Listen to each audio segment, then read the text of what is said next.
convince them that we're going to go to Stephen Means. Ryan, you got to play a lot of younger guys early in this game, getting important snaps. I guess first and foremost, an update on Kenyatta, and second of all, what did you see out of Zion and Jarquez as well? And they're getting meaningful snaps in the first half. Yeah, it was good to see Kenyatta up and moving around and, cheering on supporting his teammates during the game. So we'll take a look at it, but, and have an update hopefully soon. But I think to see Zion make a play, Jarquez is in the backfield, I saw Logan make some plays. Every time you're on the field, it's an opportunity. And we're all looking to build trust. And when we put you in the game, the players need to build trust in each other, but you're also building trust in the coaches.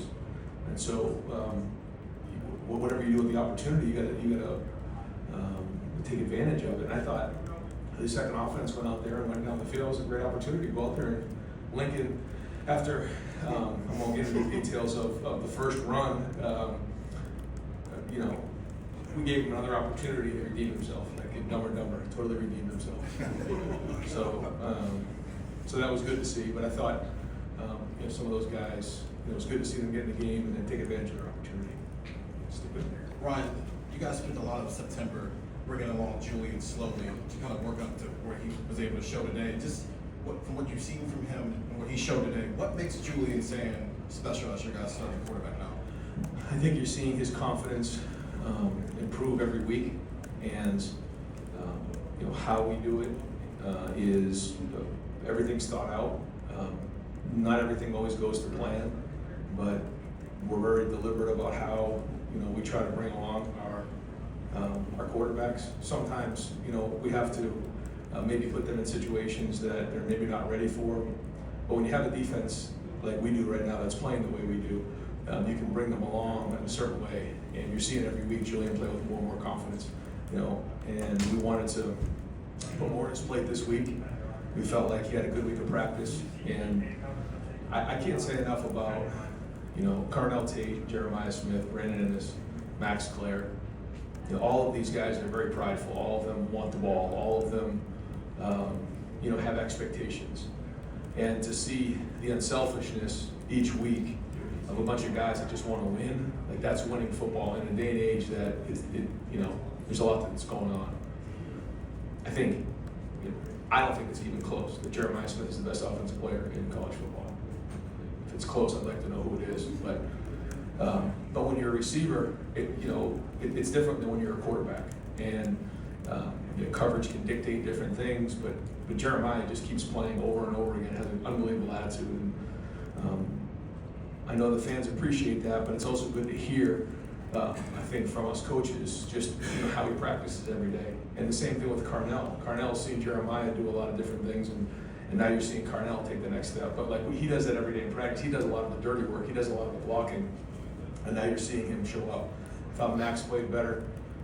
Made some better blocks and made some plays downfield. So he's really coming into his own. But to your point with Julian, I thought some of the throws downfield were very, very accurate. Made good decisions. Again, saw it well. But when you can be accurate underneath and get the ball out quick, but then also down the field, that's when our offense can really be clicking on all cylinders. So we're going to watch this film and see some things that we're frustrated with. We know where we need to go. You got to keep getting better. You keep hearing me talk about that because that's just the way it goes. You have to upgrade every week. But I do think that Julian's confidence is building, and I think his teammates, their confidence in him have continued to build over time. Again, I give the offensive line credit for working and straining to give him time back there. I give the running backs credit for their protection, and also the receivers for their work every day in practice, because that's how it works. That's how teams get better. And so we have to continue to recognize that, because it's not normal. And that to me is what's going to make the difference for where we need to be. I go over here to the right to Spencer, and then onto the left side to Cameron T. Robinson. You kind of talked about it a little bit with Carnell, but with him having a career day, how important is it for you guys as an offense to kind of remind the defenses that are coming up that you can try to take Jeremiah away, but you can do this, and then you just talk a little bit about Carnell and Jalen today? Well, I think that's the thing, because someone could say, hey, we're going to put 4 guys on Jeremiah. I mean, you can do it, and he has to go out there and play. And when you have someone like Cardell and Max and our running backs, who then, and we get the running game going, then you have to figure out how you want to make these adjustments, and then it opens things back up for Jeremiah. So when you have mature guys who understand that, then that gives you a chance as well. And so we have to continue to communicate that and make sure they understand. But yeah, I mean, when there's more attention over here, it's great to see the fact that we can utilize it over there. When you can't, that's when you're in trouble. And so that's why we have to make sure we're balanced in the end. Go to Cameron Teague and then right next door to Rob Allen. Right, obviously, Brandon had that phone with his Washington. You guys brought him back and said, "You're still our guy." Just your thoughts on the way he did back there as a punt returner, and then obviously at the throw to Lorenzo, that kind of sparked that play, kind of what went into that. Yeah, Brandon is a captain. He is a competitor. He's a baller, and nobody was sicker than him about that fumble. If we didn't see the type of play and the attention to detail and the discipline every day in practice, then maybe we would have thought about it. But that was never into consideration. I thought he had a nice return there. Just missed maybe breaking it for more. But he's a guy who played quarterback because out of necessity in high school, and we saw something that we liked in Lorenzo. Played wide receiver at Notre Dame, as you know. And so we thought that maybe if we had the right look and the right situation, the right hash, that we could set something up. Doesn't always work the way you draw it up, but it was good to see the guys execute and put it on the field because when you can use some special teams as an advantage like that, and I think it was just under 40 yards of field position. That's a big return for us. So we got to keep trying to figure out ways to make an impact on special teams, but that was well executed. Just a couple more, go to Rob and then over here to Austin. Yeah, real quick follow on that. Is there any thought to saving those kind of plays, or is it put something on tape and let other people have the game plan? When you put something in, it's like, I've done it before, you save it and it never gets run. So it's like, I feel like, well, let's come up with something new for the next time. Let's have a couple of these different things that we can go to based on situations, because you just never know when these things are gonna arise. And we can't worry about the score of the opponent, it's about us. So it's our job as coaches to be creative and keep coming up with things that can help us be explosive, and that's our job. But but it's also good to see those guys execute that kind of. It gives them confidence to know that we can do other things. Yeah. Every week there's upsets. You have avoided that for the most part. What's the secret sauce? Well, the first thing is it has nothing to do with our opponents. You've heard me say that before, and I guess it sounds cliche and boring, but it's true. We don't save things for other opponents because maybe we circle them on it's about our training. And we believe that if we train harder than anybody else in the country and prepare harder than anybody else in the country, that shouldn't matter who we play.